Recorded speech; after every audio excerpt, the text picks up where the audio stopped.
Hello everyone.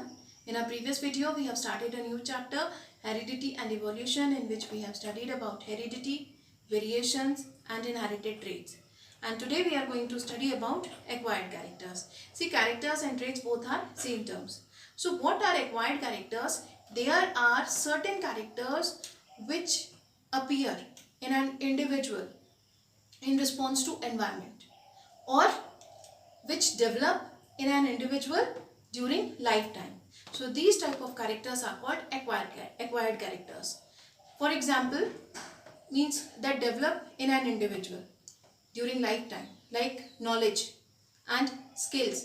जैसे knowledge, हम अगर कोई चीज़ पढ़ेंगे in which about we are studying, तो हमें नॉलेज जो है, knowledge it is acquired character, and skill any kind of skill, इधर डांसिंग स्किल, म्यूजिक स्किल, तो ये सब एक्वायर्ड कैरेक्टर्स हैं, and which appear temporarily in an individual, like sun tanned skin or scar on forehead. So these all are acquired characters. And one more important thing about these characters, that these characters they cannot pass on from parents to their offspring.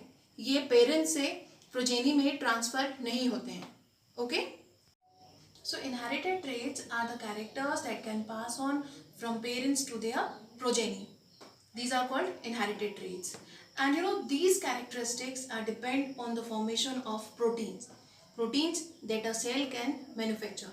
And the information of the formation of a protein is encoded in DNA which are present in chromosomes that can pass on from parents to their offspring during sexual reproduction. Okay, and a segment of DNA that has information of the formation of a particular protein, that is called genes.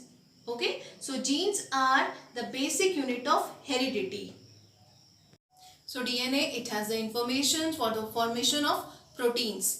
So the segment of DNA which has information for the formation of particular protein, it is called gene. Means DNA का segment जिसमें information coded है एक particular protein के formation के लिए, उसको हम बोलते हैं gene. Okay, so DNA, it has genes and it controls the synthesis of proteins.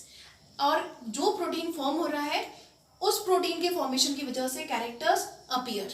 Means the formation of protein it controls appearance of characters. So children, as you are seeing this image, so he is Gregor Johann Mendel, and Mendel was born in a farmer's family in a village in Austria. ये एक farmer family में इनका जन्म हुआ था Austria में. And he was educated in a monastery, and afterwards he was sent to University of Vienna to study science and maths, but he could not clear the examination.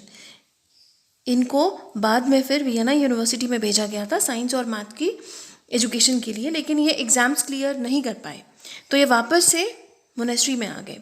So on returning back to monastery, Mendel started experiments on garden pea जिसका scientific name होता है Pisum sativum. तो जब ये वापस से monastery में आए तो इन्होंने एक्सपेरिमेंट्स किए गार्डन पी में, मटर के प्लांट पे इन्होंने एक्सपेरिमेंट्स किए. And he blended his scientific background and mathematical approach for keeping the records and interpretation of results of the experiments.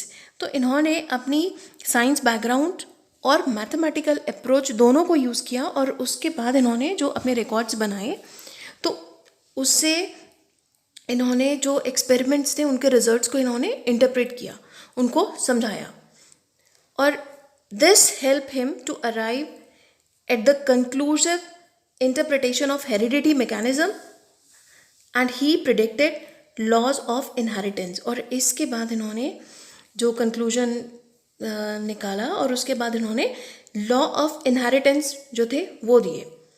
और for his valuable contribution he is called the father of genetics. इनको father of genetics भी कहा जाता है. And Genetics is the branch of science in which we study about inheritance and variations. Now you must be thinking that why Mendel choose pea plant. So Mendel chose garden pea as a plant material for his experiments because the pea plant is self-fertilizing. See, self-fertilization means fusion of male gametes and female gametes produced by the same individual. So it is self-fertilizing. And ऐसा क्यों होता है? Because in flower, petals encloses the reproductive organs till fertilization. जो petals हैं flower की, ये जो reproductive organs हैं उनको enclose करके रखते हैं जब तक कि fertilization नहीं होता.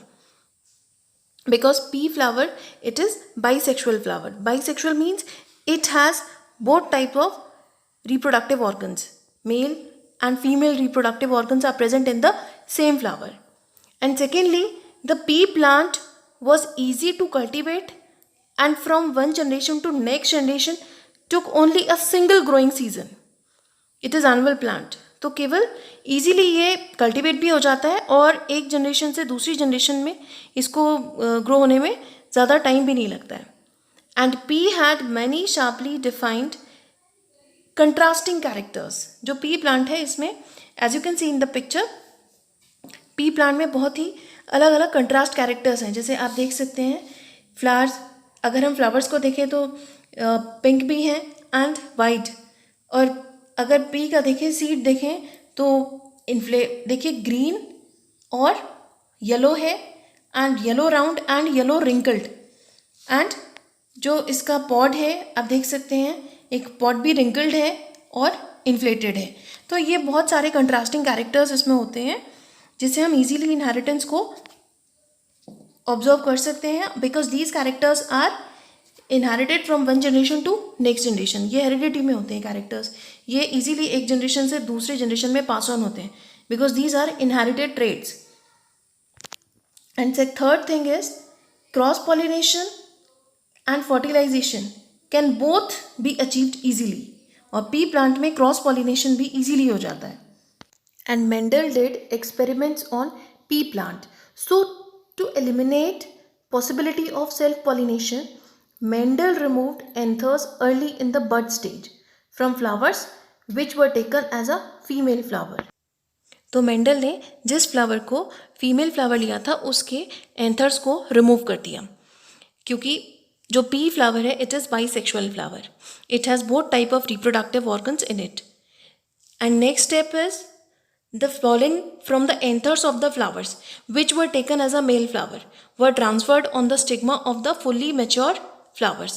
और जिस प्लांट को, जिस फ्लावर को उसने मेल फ्लावर लिया था उनके पॉलन ग्रेन्स को उसने ट्रांसफ़र किया स्टिग्मा पर.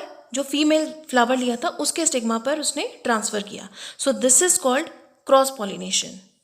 And Mendel selected 7 pairs of contrasting characters for his experiments, and he performed separate crosses involving traits of different contrasting characters. उसने 7 contrasting characters लिए as you can see in the picture और different cross किए. So let's study about monohybrid cross. So a cross that Mendel made to study the inheritance of one pair of contrasting character is known as monohybrid cross. As you can see in the diagram, Mendel ने क्या किया? Mendel ने inheritance को study करने के लिए एक contrasting pair जो था उन characters को उसने लिया, उनमें cross किया. तो this is called monohybrid cross. As you can see in the example, purple flower and white flower means जो पी प्लांट है उसमें एक प्लांट में पर्पल कलर के फ्लावर्स होते हैं, दूसरे में वाइट कलर के फ्लावर्स होते हैं.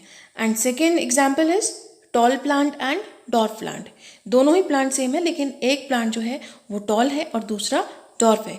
तो एक जो है वो कंट्रास्टिंग पेयर उसने लिया जैसे टॉल और डॉर्फ, और first one was purple flower and white flower.